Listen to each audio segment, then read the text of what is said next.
नमस्कार, India voice पर स्वागत है आपका। मैं हूं आपके साथ प्रियंका मिश्रा। बुलेटिन की करेंगे शुरुआत। आइए आपको सीधे लिए चलते हैं अम्बेडकर नगर, जहां सीएम योगी आदित्यनाथ आज वृहद रोजगार व ऋण मेला आयोजन में पहुंचे। नियुक्ति पत्र, ऋण और टैबलेट वितरण कार्यक्रम का हिस्सा बने हैं।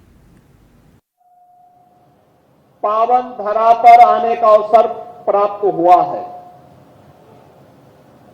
और ये मेरा सौभाग्य है कि श्रावण मास में मुझे श्रवण की मातृ पितृक भक्ति कैसे होती है, उनकी इस पावन स्थली पर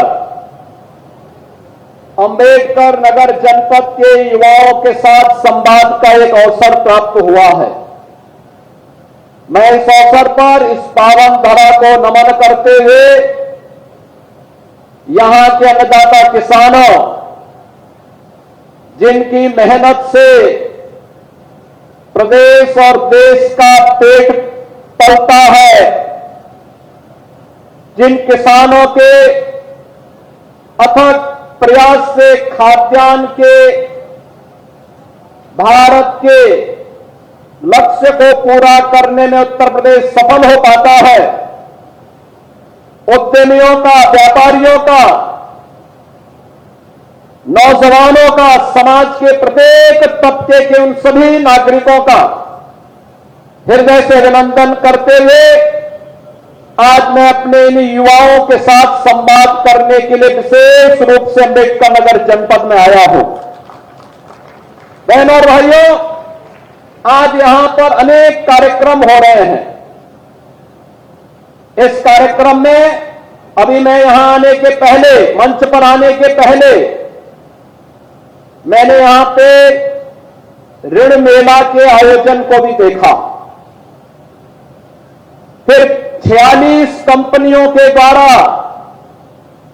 युवाओं के प्लेसमेंट के लिए, नौकरी के लिए लगाए गए स्टॉल को भी देखा और युवाओं के इंटरव्यू के कार्यक्रम को बहुत नजदीक से देखा। मैंने यहां की महिला स्वयंसेवी बहनों के द्वारा किए जा रहे प्रयास को भी बहुत नजदीक से महसूस किया।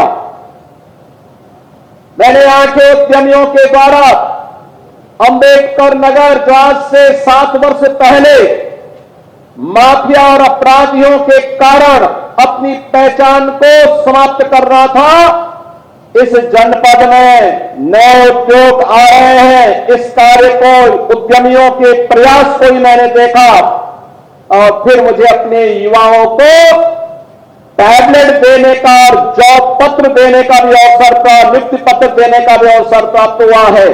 एक साथ यहां पे बृहद रोजगार और ऋण मेला 5100 युवाओं को आज टैबलेट वितरण का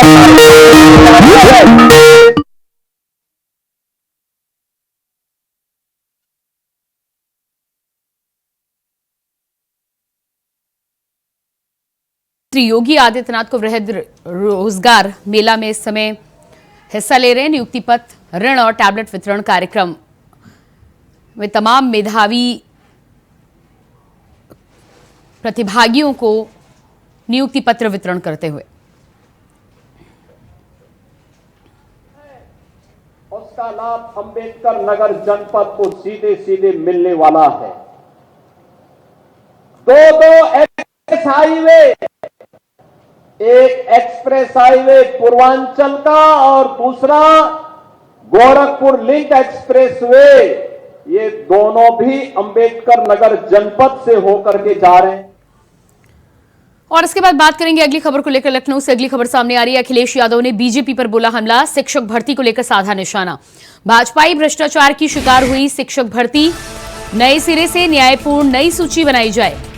भाजपा काल में बाधित हुई शिक्षा व्यवस्था, हम नई सूची पर लगातार निगाह रखेंगे। वहीं कंधे से कंधा मिलाकर अभ्यर्थियों का साथ निभाएंगे। तो अखिलेश यादव ने बीजेपी सरकार पर निशाना साधा है। भाजपाई भ्रष्टाचार की शिकार हुई शिक्षक भर्ती योजना नए सिरे से बनाई जाए लिस्ट।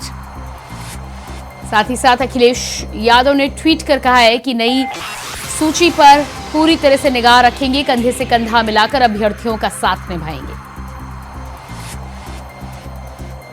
तो शिक्षक भर्ती को लेकर लंबे समय से चल रहे आंदोलन के बीच में 69,000 शिक्षक भर्ती के बीच में अखिलेश यादव का ट्वीट सामने आया है। बीजेपी सरकार को जिम्मेदार ठहराया है।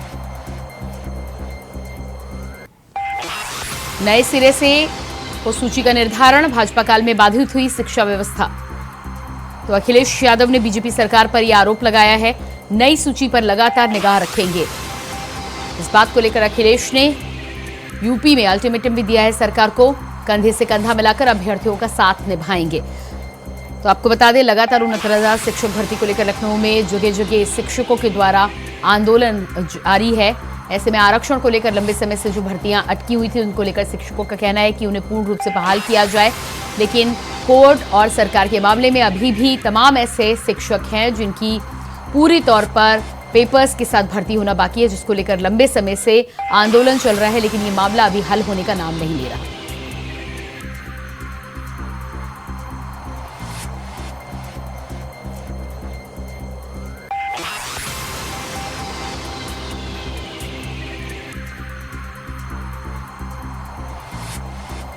तो बीजेपी काल में बाधित हुई व्यवस्था, अखिलेश ने नए सिरे से सूची बनाने का दिया सुझाव। साथ ही साथ ये भी अल्टीमेटम सरकार को दिया है कि नई सूची पर लगातार निगाह रखेंगे, अभ्यर्थियों के साथ कंधे से कंधा मिलाकर साथ निभाएंगे। तो शिक्षक भर्ती में तमाम शिक्षकों के साथ रहने की बात यहां पर अखिलेश यादव ने की है। नई सूची को लेकर बीजेपी सरकार पर तंज भी कसा है। साथ ही साथ इस बात का सुझाव भी दिया गया है कि नए सिरे से सूची बनाई जानी चाहिए। जिस तरह से लंबे समय से ये मामला लंबित है, अटका हुआ है, ऐसे में 69,000 शिक्षक भर्ती में अलग अलग जगह से, लखनऊ से लेकर दिल्ली तक कई बार शिक्षकों के द्वारा प्रदर्शन भी किया गया, लेकिन ये मामला अभी भी पूरी तरह से सुलझ नहीं पाया है। अब देखना ये होगा कि सरकार इस पूरे मामले में क्या कुछ कदम शिक्षकों के लिए उठाती है। और इसी खबर पर लखनऊ से हमारे साथ संवाददाता मोहम्मद आसिफ जुड़ चुके हैं। जो मोहम्मद आसिफ, एक बार फिर से 69,000 शिक्षक भर्ती को लेकर जिस तरह से अखिलेश का ट्वीट सामने आया है, अभ्यर्थियों के कंधा से कंधा मिलाने की बात की है और वहीं बीजेपी सरकार पर तंज कसा है। जी बिल्कुल, तो इनका हाईकोर्ट के फैसले के बाद जो हाईकोर्ट ने मेरिट लिस्ट रद्द करते हुए नई लिस्ट जारी करने का निर्देश दिया है योगी सरकार को, इसके बाद अब सियासत भी गर्म हो गई है। बसपा प्रमुख मायावती के बाद सपा प्रमुख मायावती ने एक्स पर पोस्ट कर बीजेपी पर तंज भी कसा और साथ ही साथ पारदर्शी सूची तैयार करने की भी मांग की और यह भी कहा है एक्स पर पोस्ट कर कि 69,000 शिक्षक भर्ती में घपलेबाजी, भ्रष्टाचार भी सामने आया है, ऐसा आरोप सपा प्रमुख अखिलेश यादव ने लगाया। और साथ ही साथ यह भी कहा है कि जो 69,000 शिक्षक भर्ती के अभ्यर्थी है, उनसे कंधा से कंधा मिलाकर समाजवादी पार्टी उनकी लड़ाई लड़ेगी और साथ ही साथ उनको न्याय दिलाने का काम करेगी। जी प्रियंका। जी बिल्कुल, तो इस पूरे मामले में जिस तरह से अखिलेश यादव का अब ट्वीट सामने आया है, नई सूची पर निगाह रखने की भी बात यहां पर सपा सुप्रीमो कहते हुए नजर आ रहे हैं। यानी कि बीजेपी सरकार पर ना केवल तंज कसा है, अल्टीमेटम भी इस बात को लेकर दिया है कि शिक्षक भर्ती में अब सपा सुप्रीमो पूरी तरह से एक्टिव नजर आएंगे और अभ्यर्थियों के साथ खड़े रहेंगे जब तक उन्हें न्याय नहीं मिल जाता। जी बिल्कुल प्रियंका, जिस तरह से सपा प्रमुख अखिलेश यादव ने एक्स पर पोस्ट कर बयान दिया कि हमारी मांग है कि नए सिरे से नई लिस्ट बने और साथ ही साथ पारदर्शी और निष्पक्ष नियुक्तियां संभव हो सके और प्रदेश में भाजपा काल में बाधित हुई शिक्षा व्यवस्था फिर से पटरी पर आ सके, ऐसा सपा प्रमुख अखिलेश यादव ने पोस्ट किया है। और साथ ही साथ यह भी मांग की है कि जिस तरह से जो है सरकार दावा कर रही है नई लिस्ट तैयार करने में, तो उसको अपना जो राजधर्म है उसे योगी सरकार निभाए। और साथ ही साथ बड़ा हमला भी जिस तरह से सपा प्रमुख अखिलेश यादव ने बोला है कि जो लिस्ट थी उसमें कहीं ना कहीं भ्रष्टाचार और घपलेबाजी थी। यही वजह है कि हाईकोर्ट की डबल बेंच ने उसे निरस्त कर दिया उस सूची को। अब जो सूची बने वह पारदर्शी हो और जिस तरह से शिक्षकों ने अपनी मांगों को लेकर प्रदर्शन किया था, सपा प्रमुख अखिलेश यादव ने यह कहने की कोशिश की है कि उनकी जो शक्तियां हैं एकजुटता के साथ जिस तरह से अपनी मांगों को लेकर अड़े रहे, वह जो है उनकी सुन ली गई। और फिर वही दूसरी तरफ अखिलेश यादव ने यह भी कहा है कि कंधे से कंधा मिलाकर समाजवादी पार्टी यानी कि अखिलेश यादव साथ देंगे 69,000 शिक्षक भर्ती अभ्यर्थियों को, तो कहीं ना कहीं जो है सपा प्रमुख अखिलेश यादव ने जो है बड़ा बयान भी दिया है। जी बिल्कुल, तो ये बड़ा बयान जिस तरह से दिया गया है और अब कोर्ट के द्वारा जिस तरह से निर्देश दिए गए हैं, यूपी सरकार की तरफ से क्या कुछ प्रतिक्रिया इस पूरे मामले में आ रही है? जो टाइम दिया है या 69,000 शिक्षकों को लेकर लंबे समय से जो मामला लंबित है, कितनी जल्दी ये मामला अब सुलझाया जा सकेगा? देखिए, जिस तरह से जो है हाई कोर्ट का फैसला आया, मेरिट सूची जो है रद्द की गई, नई सूची का फरमान जारी किया गया, इसके बाद योगी सरकार अब नई लिस्ट तैयार करेगी। सरकार का कहना है कि जो भी सूची तैयार होगी पूरी पारदर्शी होगी और उसमें किसी भी प्रकार की जो है भ्रष्टाचार नहीं होंगे। इसके लिए अधिकारियों को सख्त निर्देश भी दे दिए गए हैं। वहीं दूसरी तरफ प्रदेश सरकार के मंत्री और डिप्टी सीएम केशव प्रसाद मौर्य ने भी हाईकोर्ट। जी बिल्कुल मोहम्मद आसिफ, इस तमाम जानकारी के लिए बहुत बहुत शुक्रिया आपका। और बुलेटिन में फिलहाल रुकते हैं एक छोटे से ब्रेक के लिए, फौरन वापस लौटते हैं। ब्रेक के बाद बात करेंगे अगली खबर को लेकर। कानपुर से अगली खबर सामने आ रही है। साबरमती एक्सप्रेस के 22 डिब्बे पटरी से उतरे। अहमदाबाद साबरमती एक्सप्रेस हुई डिरेल। वाराणसी से अहमदाबाद जा रही थी ट्रेन। मौके पर पहुंचे रेलवे, पुलिस, फायर विभाग के आला अधिकारी। राहत व बचाव कार्य जारी। यात्रियों में मचा हड़कंप।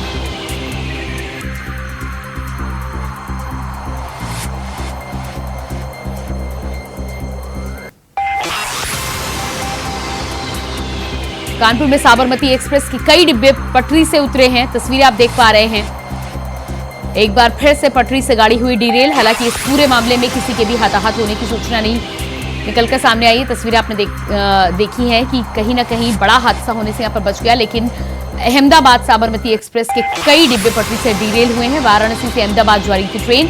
राहत बचाव कार्य अभी भी जारी है।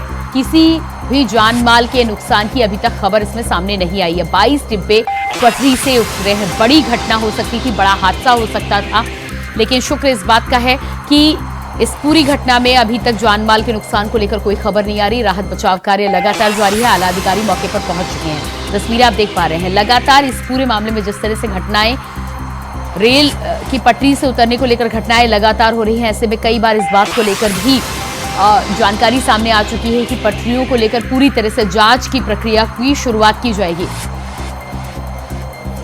और इसी खबर पर कानपुर से हमारे साथ संवाददाता उमर असलम लाइव जुड़ चुके हैं। जो उमर असलम, जिस तरह से ये हादसा, बड़ा हादसा होते होते बच गया, हालांकि 22 डिब्बे पटरी से नीचे उतरे हैं। तस्वीरें हम यहाँ पर देख पा रहे हैं। हादसा गंभीर हो सकता था यदि इससे बुरा कुछ होता।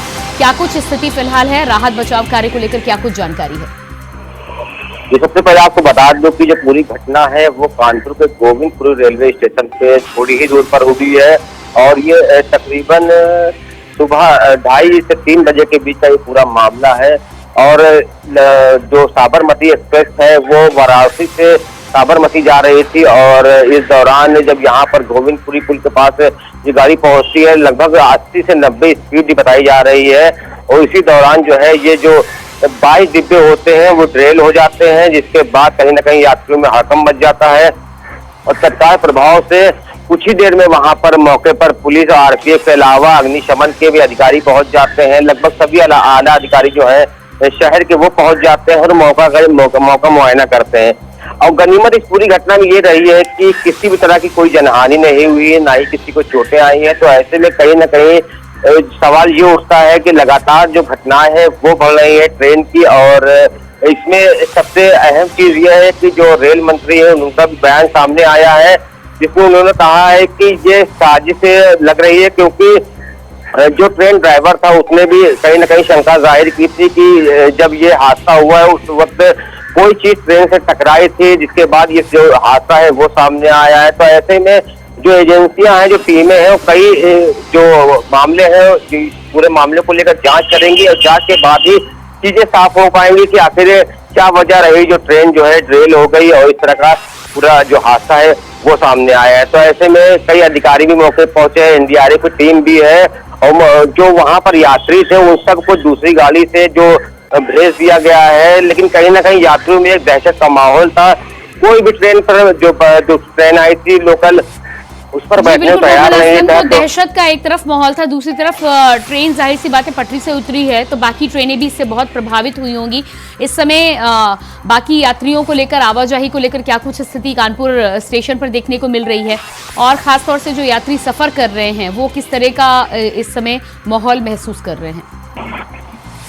देखिए, अगर हम कानपुर की बात करें तो 6 ट्रेनें बताई जा रही हैं जो कि बाधित रहेंगे, रूट बाधित रहेगा, जिसके लिए सुचारू रूप से रूट जारी हो सके, ऐसे कि इसके लिए जो है जो वहां के अधिकारी हैं उन्होंने काम शुरू कर दिया है और बताया जा रहा है कि जल्दी ये काम पूरा कर लिया जाएगा, जिसके बाद जो रूट बाधित हुआ है वो रूट फिर जो है सुचारू रूप से शुरू हो सकेगा। लेकिन कहीं ना कहीं जो यात्री है उनमें दहशत है, क्योंकि कुछ ही जो कुछ साल पहले की बात है, जो कानपुर देहात के पुखराया में भी एक बड़ा ट्रेन हादसा हुआ था जिसमें कई सैकड़ों लोग की मौत हो गई थी। तो कहीं ना कहीं यात्रियों में डर है और इस बिंदु पर भी पुलिस जांच कर रही है, जो भी एजेंसी है कि जी मोहम्मद असलम, इस खबर पर आप नजर बनाए रखिए। फिलहाल इस तमाम जानकारी के लिए आपको बहुत बहुत शुक्रिया।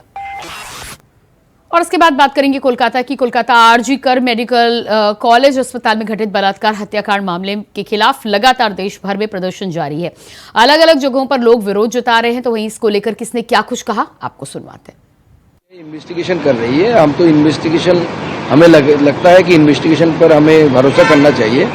इन्वेस्टिगेशन ठीक से होने चाहिए और होगा भी, सीबीआई करेगा भी, बशर्ते कि जो प्रूफ रहता है ऑकरेंस की जगह पे उसके साथ छेड़छाड़ अगर नहीं हुआ है तो, क्योंकि बहुत दिनों तक पुलिस ने इन्वेस्टिगेशन किया। इससे पहले भी हमने बहुत सारे केसेस देखे हैं, सो नोबेल चोरी से लेकर जो सीबीआई को इतनी देर बाद ट्रांसफर किया गया, तब सीबीआई के हाथ में कुछ नहीं था, क्योंकि प्रूफ जो थे, प्रूफ तो जहां घटना घटती है वहां पे रहता है और with in few days, specially murder and rape cases के दौरान वो बायोलॉजिकल रिमेन्स रहती है, उसका प्रूफ का जो लॉन्जिविटी है वो घट जाता है। कि कैसी विडम्बना है बंगाल में, जहां एक महिला के साथ एक उभरती युवा डॉक्टर जो इस माटी की सेवा करती, उसके साथ घटना होती है, और मुख्यमंत्री यहाँ की महिला जिसको आज इतने दिन बाद वो रोड पर उतरती है, अपने आप में ये एक षड्यंत्र का ये प्रतीक है। एक लड़की की जब उस डॉक्टर के संग गैंग रेप हो रहा है, उसका मर्डर हो रहा है, आप वहाँ के लोग, जो आपको सबसे पहले कार्रवाई करनी चाहिए थी, आप उस प्रिंसिपल, वहाँ जितने भी लोग थे उन सबको सस्पेक्टेड मान के उन सबसे कड़ी कार्रवाई करके, कड़ी पूछताछ करके वहाँ आपको निकालने चाहिए थे सबूत। और हो क्या रहा था, आपने उसको दूसरे कॉलेज में शिफ्ट कराया। ममता जी जिस ड्रामा क्वीन, मैं उन्हें कहना चाहूंगी, संदेश खली से लेके पूरे देश ने बंगाल की आवाज उठाई थी। लगातार बंगाल में महिलाओं पर अत्याचार, बलात्कार जिसे कहें, ये निरंतर रूप से होता रहता है। इससे बड़ा नाटक और क्या हो सकता है। अब मैं ही सरकार में बैठी हूँ, मैं ही प्रोटेस्ट रैली निकालूं, मैं ही कुछ करूं, मेरी अंडर में पुलिस था, मेरी अंडर में आपका वो, और मैं ही प्रोटेस्ट रैली निकालूं। इससे बड़ा नाटक तो आज तक कभी देखा नहीं।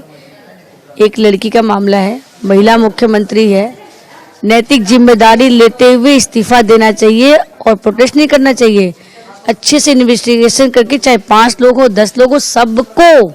लॉ एंड ऑर्डर एक स्टेट सब्जेक्ट है और वेस्ट बंगाल की मुख्यमंत्री ममता बनर्जी जी कहती हैं कि ये एक बहुत बड़ा हादसा है, जो अपराधी हैं उनको सजाए मौत मिलनी चाहिए। दूसरे तरफ वो बोलते हैं कि बाम राम सभी जिम्मेदार है। मैं पूछना चाहती हूँ कि प्रदेश का मुख्यमंत्री कौन है, प्रदेश का गृह मंत्री कौन है, प्रदेश का हेल्थ मिनिस्टर कौन है? जो ये नाम ममता बनर्जी है तो उनको एक नैतिक जिम्मेदारी लेनी ही पड़ेगी।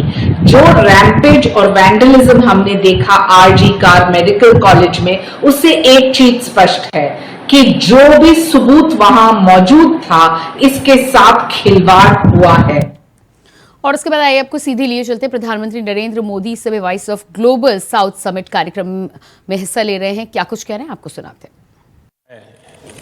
कि ग्लोबल साउथ एकजुट है। आपके सुझावों में हमारी व्यापक भागीदारी का प्रतिबिंब है। आज की हमारी चर्चा से आपसी सामंजस्य के साथ आगे बढ़ने का रास्ता तैयार हुआ है। मुझे विश्वास है कि इससे हमारे साझा लक्ष्यों को प्राप्त करने के लिए गति मिलेगी। फ्रेंड्स, आप सभी की बात सुनने के बाद आज मैं आपके सामने भारत की ओर से एक व्यापक ग्लोबल डेवलपमेंट कॉम्पैक्ट का प्रस्ताव रखना चाहता हूं। इस कॉम्पैक्ट की नींव भारत की विकास यात्रा और विकास साझेदारी के अनुभवों पर आधारित होगी। यह कॉम्पैक्ट ग्लोबल साउथ के देशों द्वारा स्वयं निर्धारित की गई विकास प्राथमिकताओं से प्रेरित होगा।